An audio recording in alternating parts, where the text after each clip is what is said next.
Alors, je suis Stéphane Plateau, je suis auteur de fantasy, belge de mon état, et je suis ici pour rencontrer les lecteurs de Charleville et des alentours. Dès ton premier ouvrage, tu as reçu énormément de louanges de la part d'auteurs de renom. Qu'est-ce que ça fait? Ça fait plaisir, surtout quand ce sont des auteurs dont tu te sens réellement proche dans la démarche. Même si on a chacun nos voix, des auteurs comme Jean-Philippe Jaworski ou Justine Niogret sont des auteurs qui font une fantasy qui est très littéraire et qui est très nourrie d'histoire, de sciences humaines, et qui parle de l'humain aussi, qui parle de thématiques qui vont un peu au-delà des thématiques initiatiques habituelles. Et donc c'est chouette de sentir que on est un courant ensemble. Comment est-ce qu'elle se porte la fantaisie au niveau de la Belgique? Alors, au niveau de la Belgique, je dirais que la fantasy francophone en général se porte bien. Elle se porte bien parce qu'il y a une très grande créativité, parce qu'il y a beaucoup de très bonnes choses qui sortent. Il y a beaucoup de bons auteurs, il y a beaucoup d'imagination, il y a une touche européenne, il y a une exploitation de nos propres racines. On n'est pas du tout en train de copier la fantasy anglo-saxonne. On est vraiment en train de faire quelque chose à nous.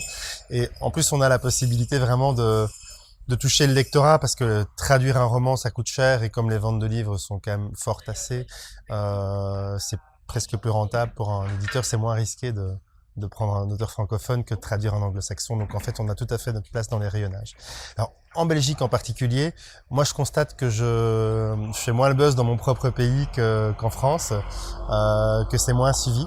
Et je pense que l'explication est qu'il y a moins de libraires qui connaissent la littérature de l'imaginaire en général, et que donc ils ne savent pas ce qui se passe en France, tout simplement, ils ne connaissent pas le sujet.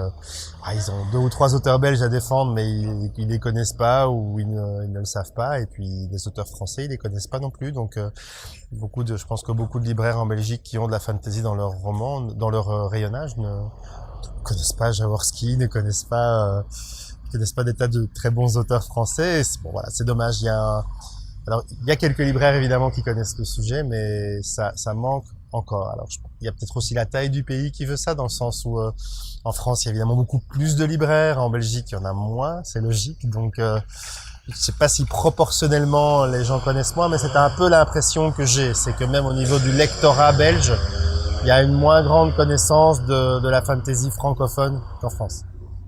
À ce moment-là, le personnage qui te marque le plus? Alors, moi, j'aime beaucoup Varagwin le batelier, parce que c'est un personnage qui fait partie du peuple. Ce n'est ni un guerrier ni un mage, il n'a pas de pouvoir, c'est pas un grand combattant, mais ses talents de batelier vont servir beaucoup dans le récit, au point de l'amener au premier plan à pas mal de moments.